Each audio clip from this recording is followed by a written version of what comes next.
Okay. Hey, friends, it's Deb. Welcome back to Thriving Alcohol Free with Mocktail Mom. We're in for a treat today. She's back third time. You're the only guest who's ever been here 3 times. You know, I was wondering This is about a that. I feel trifecta. very special. Amazing. Butler is in the house, and she's back, you guys, for such a huge reason. I cannot wait to talk to her today. She's the author of her memoir, Mom Rediscovered, which I have read. Okay. I'm not a big, as Jen knows, I'm not a book reader. I don't read books, but I read yours. Not only did I read the pre-copy, I printed the entire thing out. She sent me a PDF of This it, is and incredible. she expected me to read it on, like on a phone or something, like on a computer. I'm like, I can't read that way. Printed the whole thing out. It's over, 272 pages. That It's is dedication. incredible. It's incredible. You are a Thank you. phenomenal writer. Absolutely phenomenal. The way you describe things. So we're going to get into it. We're going to get into your book. We're going to get into your Yes. story. But first, I want to read your bio, and then we're going to make a mocktail together, because Fab. that's what we're doing here on the podcast now. We're making a mocktail every time, because I love it. we're all here to drink while we're not drinking. I love it. Okay, guys, Jen Butler is a writer, speaker, alcohol-free life coach for women, and fitness instructor who believes wholeheartedly in the transformative power of sharing stories. A mom of 2 middle schoolers, she draws from her... I'm the worst at reading out loud. Literally, Jen, I bet you were really good at this at school. You were a good student.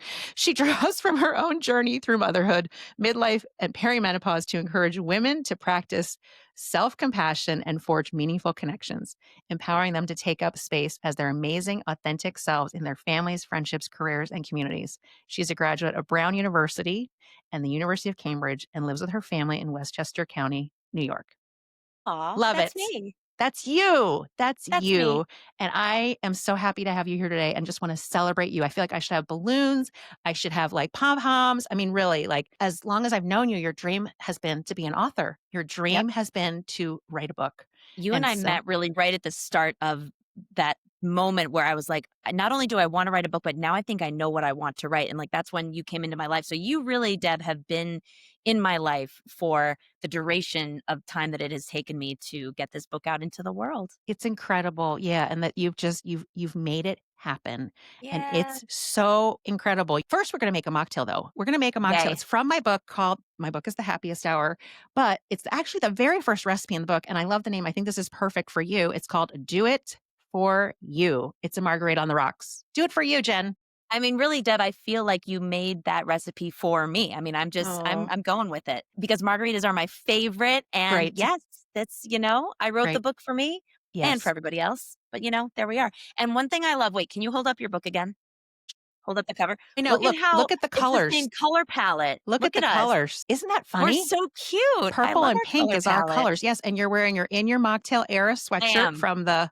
I don't think there's any more left on my Mocktail Mom shop, but it's vintage. It's vintage. Yes, you're in your vintage. And it matches your podcast studio. See, this is how in sync we are. This is Hannah's whole bedroom. It was purple back in the day. When Just wait till we're in our matching jammies. No. Okay, you guys. Yes, Jen is coming out to Kentucky. We're doing a book launch event for her November 5th. So if you live in the Louisville, Southern Indiana, Kentuckiana, Indiucky area, you want to come to our event November 5th. It's the 1-year anniversary of my book coming out, and it's a launch party here in Kentucky for Jen Butler. So if you guys are in the area, please let me know. I'll put the link to the Evite in the show notes. Amazing. I'll do that.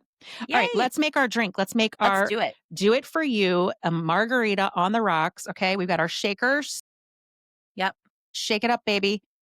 We're going to do 2 ounces of non-alcoholic tequila. I'm actually using Agave Blanco from Cut Above. I already measured it out. Can I show what I'm using? Yeah, what are you using? I'm using Trejo's Spirits. That's some good stuff. I like this one because it's smoky, and I like a smoky flavor. If you like the smoky flavor, you know what you might really like is a mezcal from Tomo no Tomo. Delicious. Okay, love that. Here we go. Love 2 ounces, okay. non-alcoholic tequila going in. But yeah, if you like the smokiness, that would be for you. Now, Deb, I'm assuming you're measuring with your heart. You know me. I am measuring with my beaker. No, I'm actually measuring today. I actually did measure. Wait, you did? I did. Deb, after all these years. I know. Yeah. He's now measuring. I'm going to get you a set of beakers then. I do love that you have a beaker, because you are very type A. Would it be right to say that? Would it be? Yes, would it be an okay description to say type A? Sure is. Yes. And I would be like type Z. Type D for Deb? I don't know. D for Deb. You're We like are your definitely own we're your really good. Yeah, we're a red match. Okay, 1 ounce lime juice. I actually okay. squeezed fresh squeezed lime juice Listen to you. straight into the shaker, and then we're Fancy. gonna do about you could do like a half an ounce of orange juice. I'm actually just gonna do some, dashes of orange all the bitter. I actually have some orange all the bitter as well, which makes So, me feel very, perfect. very elite. Let's just do Okay. that. So you can just do like a couple If I have a dashes of that. dropper, should I what do you recommend? Like, I would say like 3. Yeah, maybe do 3 dropperfuls. Yep, wow. Okay. why not? That's just yeah, exactly. Alcohol-free bitters, ladies and gentlemen. Okay. Okay. Yes. All the bitter. It smells Okay. so good, doesn't it? Really good. All right, and then we're gonna do half an ounce of agave. I'm measuring with my heart on this one because I have this huge thing of I agave. measured out. I Oh, did. look at I'm you. ready. Measuring out. Here we All right. go. I have no idea how much half an Okay. ounce is. We'll And just go with then that. Okay. this is a little trick I learned from All the Bitter, actually from Ian Blessing, to Mhm. add like a little pinch of salt. I don't know if I even Well, told aren't you you that. I don't think fancy? I No, did. you So didn't. I'm just gonna do a little I did tiny not bit of salt. prepare, so I don't No, have well, salt, but you that's did okay. prepare. You totally prepared. I didn't prepare you properly. Imagine that. Okay, we're gonna give Okay. this a little shake, right? I'm not missing any ingredients. No, Okay. I don't think so. All right, we're gonna give a little shake. I have my real shaker. Okay. So official. Yay. Okay. I have my glass ready to I have my go. glass. And look, I even put a rim on Oh, it. yes, you're ready. You got a little tahine rim So there. ready. Yep. I love that. Yeah. Tahine, a little salt. Okay. Oh, I just opened my shaker. Whoopsies. I See, forgot it you has a cap. don't have to be a I'm just there we professional. go. You can Here it just is. Okay, now very nice. I won't Very tell you how nice. much I just spilled on my pants. Did you wet your It's pants? fine. We're Are your fine. pants Everything's wet? fine. Is that what's happening? Man, Okay, I'm okay. going to scoot Going my in. stuff out of the way here. Hang on. All right. Scoot this out of the way. It's in. Whoa. Oh, I'm excited. Okay, Jen, Deb, big time cheers to you big time and cheers to to you. your memoir, Mom Rediscovered, Thank you. best-selling Thank you so much. future best-selling author. I have absolutely no doubt. My gosh, you're the This best is the cheerleader. first of many books. Okay. Mm, so good. Oh, that's so good. I love that. I love it. I love it. Whew.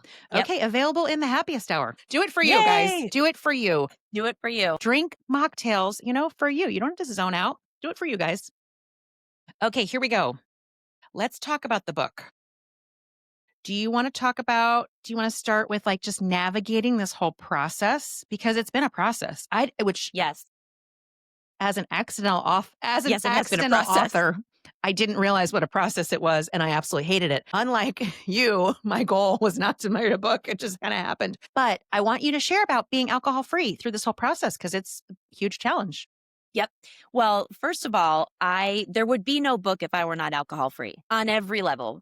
But that's really this book is my story of kind of nosediving into gray area drinking and wine mom culture and then how I got out of that. So, while I've wanted to write a book my entire life since I started journaling in middle school, but probably even before that, I have wanted to hold my book in my hands my entire life. Wow.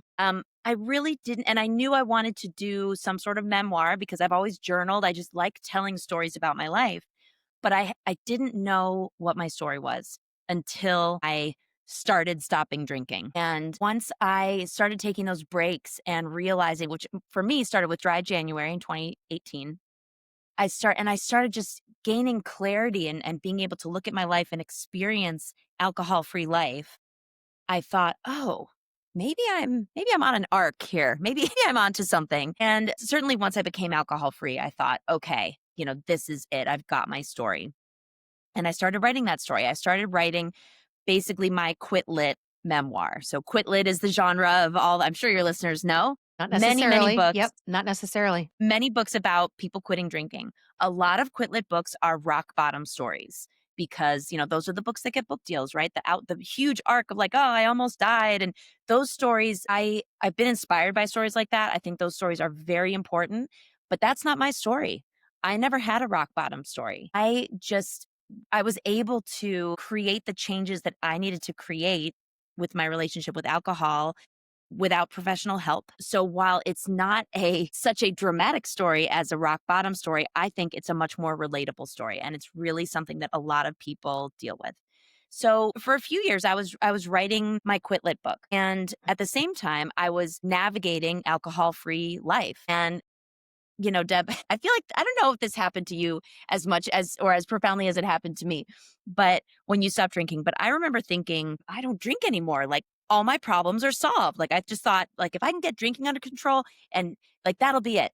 But actually, it just opened my eyes to all the other work I had to do in my life and Yeah. on myself. And at first that was extremely daunting, but then it wasn't, because then I thought, well, I can do this. I can figure out what I want to do with fitness. I can figure out my relationship with food. Like all this stuff that was weighing on me for so long that I drank to numb myself to so I didn't have to deal with it became deal withable, you I know? like that. Deal with That's the bull. Yeah. I just new term, I like that technical word. term. Yes, I love it. Yes. Deal with them all. So I had sort of written my Quit Lit book, and then I thought, there's actually so much more to this story that I want to tell. And so I just kept going. I kept writing. And that turned into the book that I now have coming out on October 21st. So it's a lot about my childhood and kind of the societal messaging and the familial patterns that sent me into my gray area drinking, then about how I got myself out of that, but then also about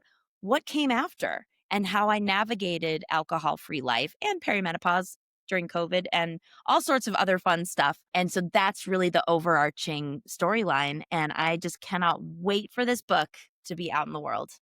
You're doing a great job, marketing your book. I mean, you've already got Thank you. reviews on right, good reviews, right? Yes, on Goodreads. Yep, yep, I have reviews on Goodreads that have been amazing. Yep, Goodreads, yep. sorry. What do I She's so know? technical. Goodreads, good She's so reviews. tech savvy. They're good reviews on Goodreads. There's a lot of good reviews over there for you. Yes. No, you've They done an are. excellent job. Yeah. Um, okay. I have so many things highlighted in your book and also like pages literally in this printed out version, I love it. pages flipped down, you fold it Oh, over. Okay. So it started.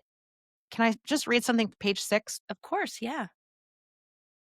You're talking about like, so maybe you can share about how, so you're in Weight Watchers, and you start sharing in that app, right? Mhm, Some mhm. sober girls in the app that you were going to try to do an alcohol free test. Am I right? Yes. A little dry Yes, January. Give it a try. exactly. The drinking, though, I was starting to feel ashamed about my drinking. I lied about the amount I drank. I started drinking before my husband got home, but pretended to pour my first glass when he walked through the door. I entered erroneously low numbers into my Weight Watchers points tracker, but I couldn't fool myself. I knew the truth and I'd known it for a while. I was drinking too much and it was taking a toll. I think it's so powerful just that like the drinking though, I was starting to feel shame at my drinking. How many of us, right? Like I would pour my first glass. Oh, I'm pouring do you want something to drink? I'm gonna have a Yeah. drink. Yes. Right? Was that You like know, the that it's like you just spoke out of my brain. That was my line. Yeah, oh, do you want exactly. something? I'm gonna have something as it's like my third, right? Mhm, mhm. Just Or like, how about when you went to the doctor and you had to write how many units of alcohol you had every week? I mm-hmm, mean, I completely lied on that. In my head, I would do the quick math, like, "Wait, what's the recommended for women? Okay, that times mm-hmm. 7. Okay," and then write a number, and it was, definitely not that number. Totally. And now when I go and I write it, I'm like 0, and I write this like big, 0. huge 0 Oh, with it's the the line best. through it, you know? Yep, yep. Um, yeah, It's a what great was feeling. that like? I wanna hear really from you about like how, because you open with the book talking about like the Weight Watchers app and doing Dry January.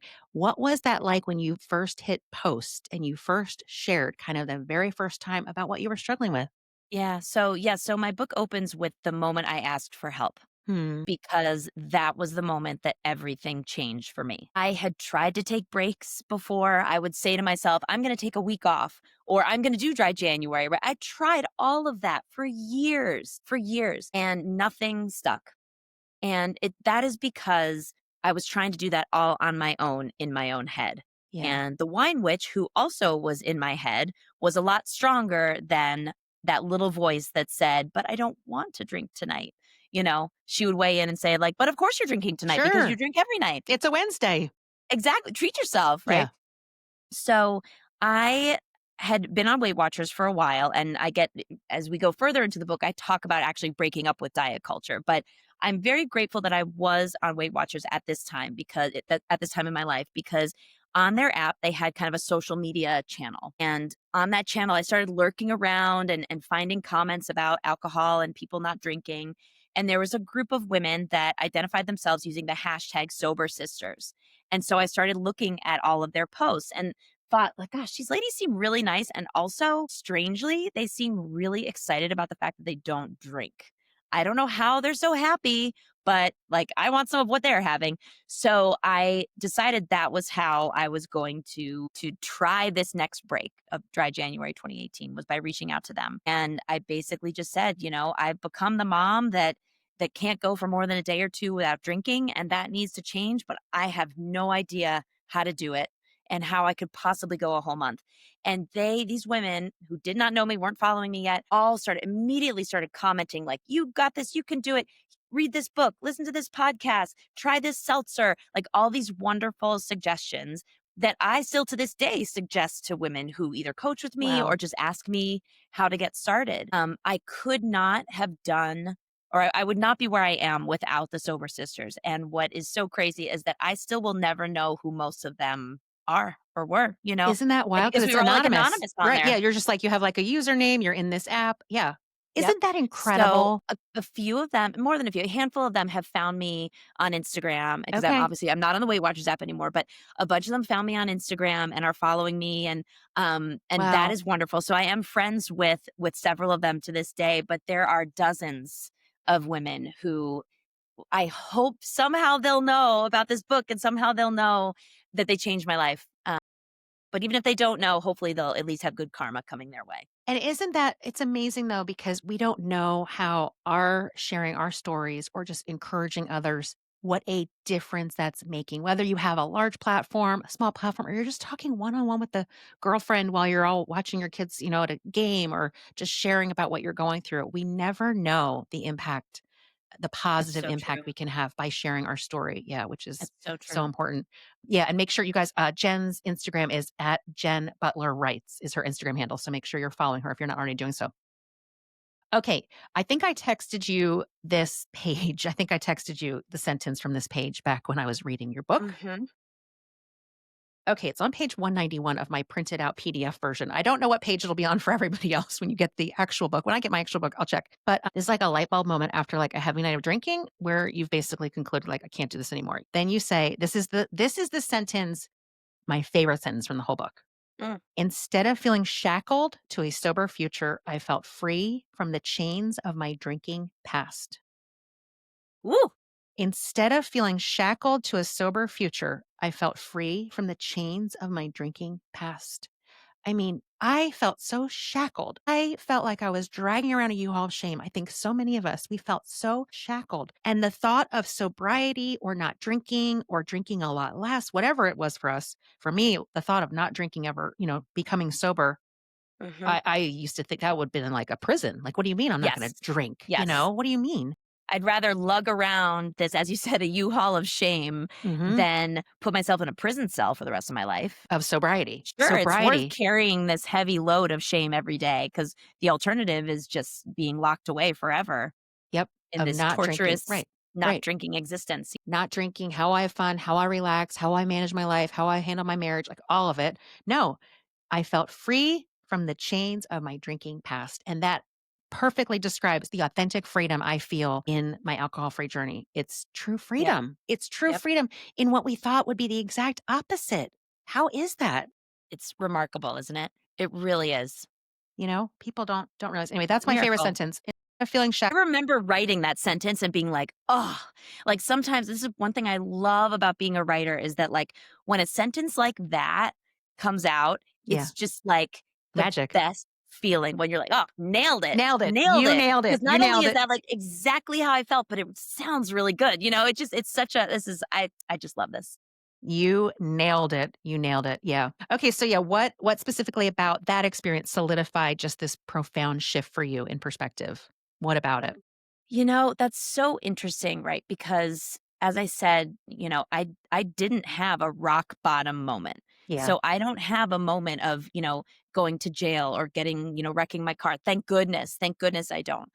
Um, what I have is one morning where I woke up having been sick the night before and had to hide my hangover from my kids.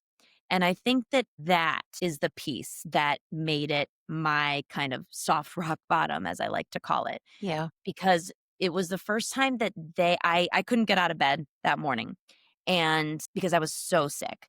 And Mm. they were, I think, about 3 and 5 at the time, come, like, running into the room, like, jumping on the bed, like, "Good morning, mama." I felt awful. I smelled disgusting, like, I Sure. felt awful. Sure. And I had to lie to them and just say, like, "Oh, no, mama's not feeling well." I mean, it wasn't a lie, but I didn't tell Right. them the whole truth, Right. certainly. And so I think that's really what it was for me, was just this moment of like, "Oh, no, this is not it. This is not how I wanna show up for my kids, and this is not how I wanna show up for myself. I never want to get sick from drinking ever again, and I never want to have to hide a hangover from my kids."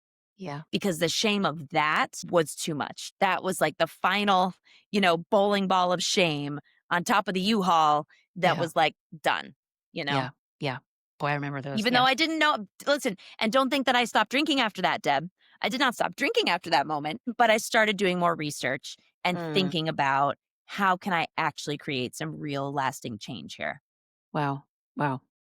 How is it parenting middle schoolers now? Now that they're Uh, not 3 and 5 anymore. Especially So without how is it alcohol right yeah, now. yeah. How is it parenting middle schoolers? These 3 and 5-year-olds are now in middle school. They are You're now running them 13 all and around. 11. And how Yep, is it being yep. alcohol free, right? They're not I mean, they're not running into your room probably on a Saturday morning anymore, bouncing jumping up on the bed, but, they have schedules and stuff, and you're not navigating Yes. it with a hangover. Yes.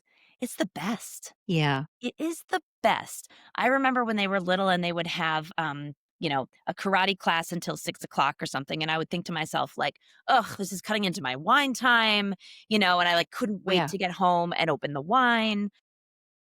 And now they're all over the place, and I'm just able to be so present for them. Yeah. And I have to drive my daughter to Staten Island. We live north of New York City, so I have to drive all the way through New York City, through Brooklyn to Staten Island No. once a week for her football practice because she plays flag football for Good a for team that's her. based on Staten Island. Oh, she's a rock star. That's awesome. And it's remarkable to think about, if I were still drinking, how Mm. torturous those nights would feel. Because I can't drink on those I wouldn't be able to drink on those nights because I have to start driving at 4 and we don't get back till 10. So there goes my drinking window, right? And if I were still drinking, those nights, I just know, like, I would be cranky. They would make me miserable. I would feel just the biggest FOMO, like I can't just be home with my wine. And instead, it's my favorite night of the week. Well, the gridlock part is not my favorite. Yeah. Yeah, I was gonna 2 say hours of gridlock it takes to get there, not my favorite. But hanging out with her wonderful football family friends there on Staten Island, just getting to know new neighborhoods, and Staten Island is a hidden gem, just FYI. It really is. It's Staten Island is a great place, and just being able to be fully present, and the most important part are the conversations that we have in the car. Like, those car ride conversations are just so wonderful, and none of that would be happening if I were still drinking. Totally. I just wouldn't be able to do that. I wouldn't be able to show up for her for either of my kids. Totally. So, I love parenting without alcohol, not even to mention they never see me drinking, right? Yeah. And just the message that that sends them versus the message that I got as when I was their age, which was adults drink every day and alcohol is just an integral part of adulthood. Yeah. They're not getting that message, and that is something that I am so proud of, and just I'm so grateful for that. Gift that you're giving them.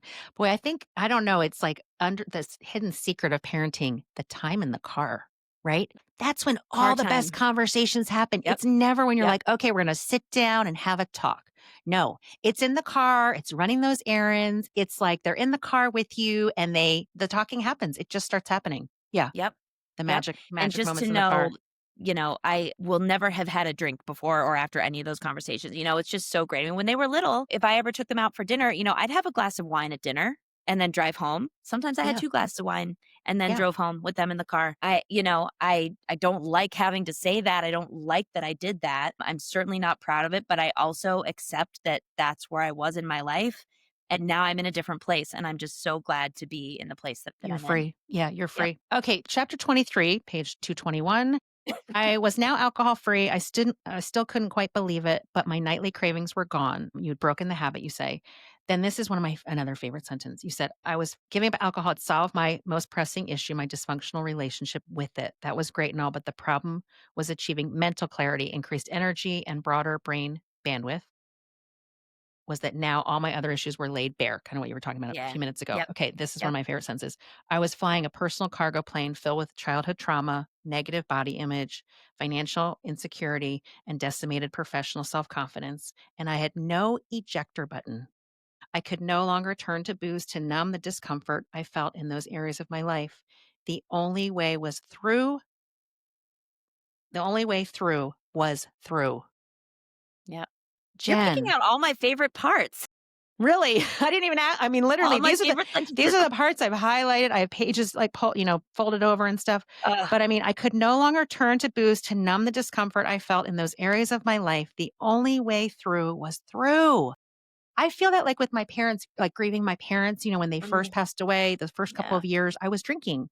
And then that first year of not when I wasn't drinking, I should say, 2021, I guess, Mhm. and that fall was my first year grieving their passing, their anniversary of their passings and stuff, without alcohol. And the only way through was just you have to go through it. There's no escape hatch. There's no escape hatch to that. So yeah, yeah, you're a phenomenal writer. I think I've said that like 15 times. Okay. Oh. What practical strategies or mind shifts prove most effective in silencing like the wine witch and creating a new mental bandwidth for you? Mm. I would say, let's see. Oh, that wine witch. Because, she still will creep up every once in a while. I'm Sure. almost 7.5 years She's never alcohol dead. free. And she She doesn't unfortunately, yeah, die. she Yeah. doesn't She die. just resurrects herself over and over. And there are moments and, or for me, she'll take other forms, right? So she'll be Mm. like, just like grab a spoon and open that jar of Nutella or like just go scroll on your phone. She's really like become, I guess she's kind of evolved in my brain from the wine witch to like the dopamine witch. Oh. So the strategies that I initially used to stop drinking, I now use with these other areas. Like anytime I want to escape, right? It's really the same strategies and that's really helpful because they Mm. apply. So one that's really important is hitting the fast forward button or like visualizing, how you're going to feel both if you do the thing that you're tempted to do and if you don't. So, for me with alcohol, I would think to myself, when that 5 o'clock rolled around and I would feel that super strong urge to grab wine out of the wine fridge, I would think to myself, if you drink that wine, you're going to have a very hard time stopping at one glass. And then that might turn into three, and that might turn into more. And the more you drink, the worse you are going to feel. And guess what? Tomorrow, you want to be present for your kids. You want to have energy when you wake up in the morning. So you will get a minimal, like a momentary boost from that dopamine hit when you pour your wine. Because guess what? The dopamine flares when you're even pouring the wine, not even when you start drinking it. So you'll get that momentary boost and then it's all downhill and you will not be able to come back up and you deserve to feel better and you deserve to not go into that dip from which you're not going to be able to recover. You deserve to feel good. And this is going to feel good for a moment, but then it's going to feel bad. So instead, think about something that will just help you feel good. So for me, it's a flavored seltzer, it's a mocktail, or instead of reaching for the Nutella, it's like just grabbing something else that's actually nourishing my body instead of sending me on this crazy sugar high from which I'm going to crash. So good. That's so true. You deserve to feel good. We deserve to Yeah. treat ourselves. Yeah. Yeah. And it's that what you said about like the dopamine comes when you're pouring the wine. I didn't realize that until I stopped drinking. Like Mm. it was just the thinking about it, the getting it. That was like the start of the high, the Pavlov's dog. It was like I was already salivating thinking about it.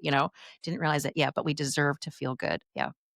Okay, Yeah. any last little bits that you wanna share about your first memoir, Mom Rediscovered? Anything else you'd like to share about it for those who are listening? I want everybody to pre-order because you can't print it out Yes. like I did. You're gonna pre-order it. I've already got mine pre-ordered. It's really she's I want very the pretty. I she's really very recommend pretty. the actual book instead of Yes, printing it out. yes. I love that you printed it out. So, what I wanna share is that I remember, Deb, when you got your book deal, and I thought to myself, "She doesn't even wanna write a book." She And here, doesn't. She I have doesn't. wanted to write a book my whole life, I'm sorry. and I have to I'm sorry. and now I still don't know, like, how I'm gonna get my book out in the world. And I will tell you, my book could not have come out into the world in any other way or on any other timeline, Yeah. right? So, I remember when you got that book deal, like, thinking like, "Oh, man, like, that's what I want. I want that Mm, so badly." But even if I had gotten a book deal when you got yours around that time, it my book would not be the book that I wrote. yeah, So, I guess, what I wanna say is just trust yourself, trust your gut, and trust that things are working and playing out at the pace that they need to and that they're meant to, yeah, and I think that yeah, that applies to quitting drinking as well. Like, I kept trying to force it yeah, and force myself to stop, and it just didn't feel right, and finally I got to a point where I really wanted to not drink, or more specifically, I wanted to want to not drink. yeah, yeah, exactly. Right? And Yep, you can't just flip a switch and have that happen. You've got to do more living and do more, have more ups and downs. But ultimately, you everyone is capable of creating the change that they want to create. I totally, firmly believe that. totally. Yep, when And I'm you're so ready. excited for Yeah, everyone to yeah. read my book. I I'm so happy for you. I'm so proud of you. And you're right, like things happen, they happen in the timing they're supposed to happen. I mean, I personally just feel like God has such a wonderful plan for my life and things Yes. that I thought should have happened years ago. It's like, no. And then I see it and I go, wow, wow. And it's even better. The Yes. plans are Yes. better than when I'm forced trying to force something. He's like, no, no, I got it. I got it. Just Like, I got you. relax. I I got got you. you. Mhm. Relax. It's okay. So Yep. everybody pre-order Mom Rediscovered, first-time author Jen Butler, one of my favorite people. Follow her on Instagram, Jen Butler Writes. Pre-order your book, all the good stuff. I love you so much, my friend. I love you, Deb. This Can't wait to mocktail see is for you. you. I cannot wait to see you. Yes. Everybody, come see us. We're going to be live and in person November 5th, Yes. celebrating Jen's book launch here in Kentucky and the 1 year anniversary of the Happiest Hour and the Yay. election, because my book came out on election day, which I think was hilarious. I'm like, well, when America wants to drink, here we go. Let's have some mocktails. All right. I love you, my friend. Love you, Deb. Thank you.